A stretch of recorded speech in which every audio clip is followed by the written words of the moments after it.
New York City is the backdrop to a sharp contrast in campaigns today. President Biden set to attend a sold-out, star-studded fundraiser tonight with former presidents Obama and Clinton at Radio City Music Hall. The president and Obama just reached New York, the campaign calling it, quote, the most successful political fundraiser in American history, raising some $25 million.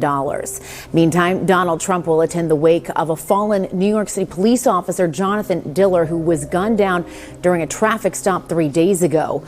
The Trump campaign says the former president has been invited to that gathering. What's concerning is that you have an officer that was killed, 31 years old, by repeat offender, a repeat offender with a long rap sheet, and the president has not called the family, and he will not be attending the wake. And when you contrast that to the former president, who called the family, and as a result of calling the family invited him to attend the wake and funeral, is making his way there. Barack Obama, Bill Clinton, and Joe Biden, with celebrities, with the elites, with people who can afford $100,000 for a photo, and then you have Donald Trump grieving with the officer's family, grieving with everyone in the city who cares about it, he's with the people. Right. And those $25 million that they raised right there are not going to undo that image. It is so stark. It is so clear who stands with America's working class, with those who protect us,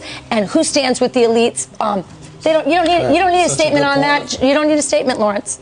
Can you see the stark contrast between Dementia Joe and Donald Trump? It's like watching a tale of two cities. Actually, it's like watching a tale of two Americas. One candidate is meeting with the people. He's meeting with the legion of hurting brethren of the New York Police Department. And the other is hanging out with Stephen Colbert and Lizzo. One is supporting the thin blue line. The other is taking a crap all over it. How out of touch can Joe Biden possibly be? It helps. It helps to stay connected to people who have those lives and are working hard to make sure they can eat dinner and pay the healthcare bills and have to watch, what's in the pot in the checking account every month, or the bill collectors are going to come. If you get too far afield from that, you wind up like Joy Reid and Rachel Maddow and Mika Brzezinski. You do.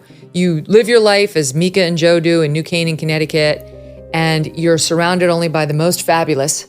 You don't flutter an eyelid at the $100,000 photo with the presidents or the $250,000 or $500,000 meeting with them.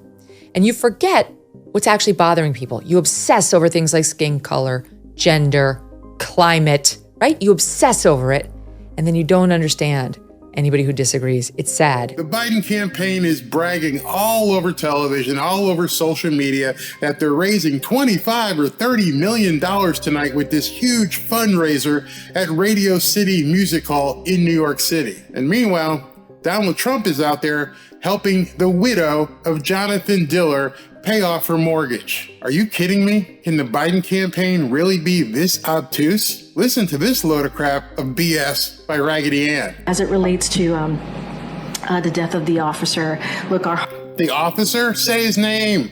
Why can't you say his name? Jonathan Diller. Hearts go out to this officer who tragically lost his life.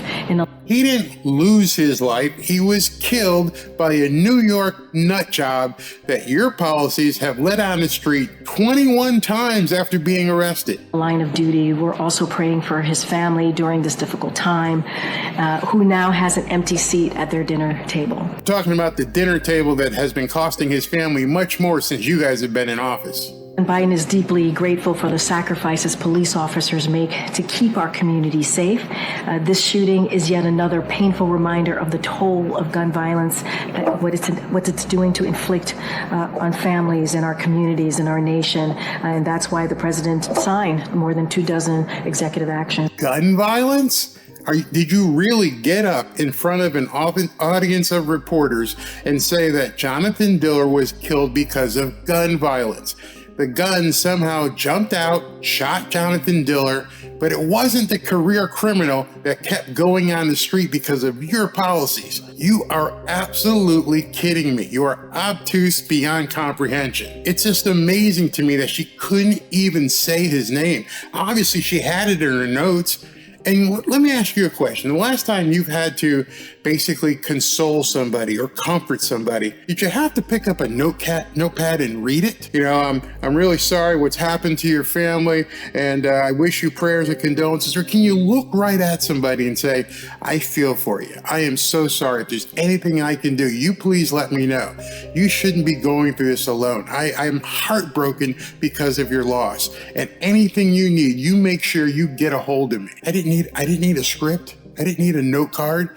That comes right from your heart when you mean it. What a pathetic group of people this administration is. They don't care about Americans. And this is one of the scumbags who got perp walked after the killing of Jonathan Diller. I mean, seriously, this is one of the guys. The other guy's in the hospital. By the way, when they took him to the hospital, he had a shiv stuck up his rectum just in case he got arrested, because they were going to rob a donut shop or something when the altercation took place, when he killed Jonathan Diller. But that's the guy they had to walk out of the jail, that he did the ceremonious perp walk, and I bet you every one of those cops that were there just were dying to take the scumbag out, which I wish they had, and save the people of New York a trial. After all, the other guy's been out of jail 21 times. Simply amazing. And what you're looking at now is the blue line. They're watching their comrade get placed into an ambulance for the last time and be taken away. How can that not touch you? How could our president not be there? How could our president not even look to say anything publicly to these people? They send out Raggedy Ann to do his dirty work. Meanwhile, tonight, I'm sure he'll say a couple words at the fundraiser. Just look at this. I mean, it's got to break your heart. Look at that's the fire department all over his last ride, saluting him. His life taken by this scumbag that's out on the streets of New York City simply because of Democrat policies. People should be made to actually watch these kind of things.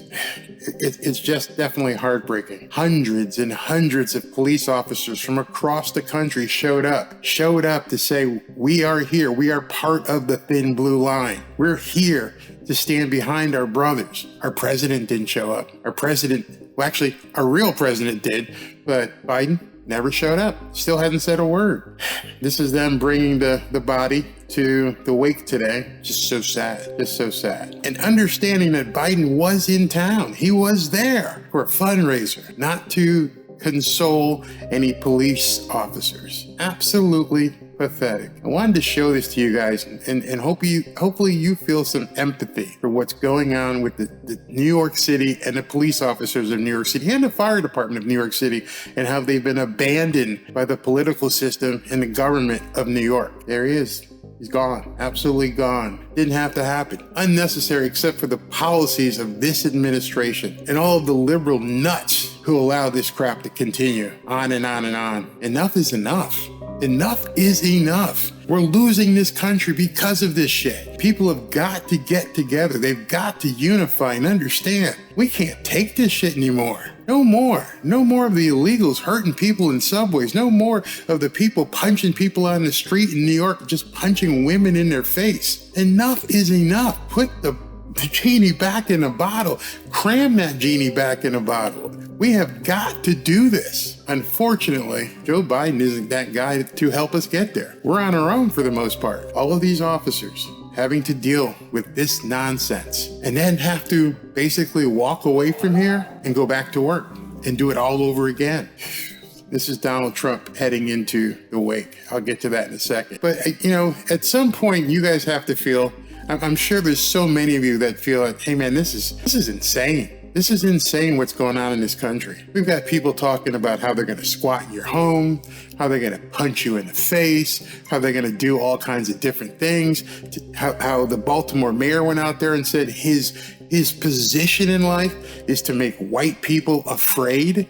Hey, dude, the only time people are afraid is when they have to walk around in the streets of Baltimore at night. This isn't how America is supposed to be. Now I want to show you the contrast of Joe Biden and Donald Trump arriving in New York City. This is the motorcade for Donald Trump. And as he's pulling up, of course, all the police that were there couldn't help but welcome him and want him at this solemn occasion. I was going to say event, but event doesn't really fit. It's an occasion. It's a solemn occasion coming to the funeral home to basically commemorate the life of a slain police officer. Just watch what happens.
Did you see that? Did you see Joe Biden smiling, yucking it up? What's up, dude? I'm here. I'm in New York City. Whoa, what's up? Completely out of touch with reality. Completely not understanding the gravity of landing into this city and understanding what today means to so many New Yorkers. Didn't mean anything to him. It's just a way to pick up some checks. Hobnob with some celebrities. Talk to Queen Latifah, Stephen Colbert, some of the other nuts. That's all it meant to Joe Biden. He didn't even speak. As of right now, as I'm making this video, he personally has not made a statement and even mentioned Jonathan Diller's name. It's pathetic. What more do people have to see? What is going to take people to wake up and let them realize he doesn't care about Americans? The demented one is going to a fundraiser to pick up checks from Hollywood and entertainment elites. That's not who America is. And as we've seen recently, I bet a lot of people he's meeting with tonight have a ton of skeletons in their closet. On the other hand, you have Donald Trump out there supporting and meeting the New York Police Department. Here's Donald Trump saying a few words at the funeral parlor. It's a horrible thing, and it's happening all too often, and we're just not going to let it happen. We just can't. 21 times arrested was Doug, and the person in the car with him was arrested many times, and they don't learn because they don't respect. They're not given the respect. The police are the greatest people we have. There's nothing and there's nobody like them. This should never happen. I just visited with a very beautiful wife that now doesn't have her husband. Stephanie was just incredible. Their child, brand new, beautiful.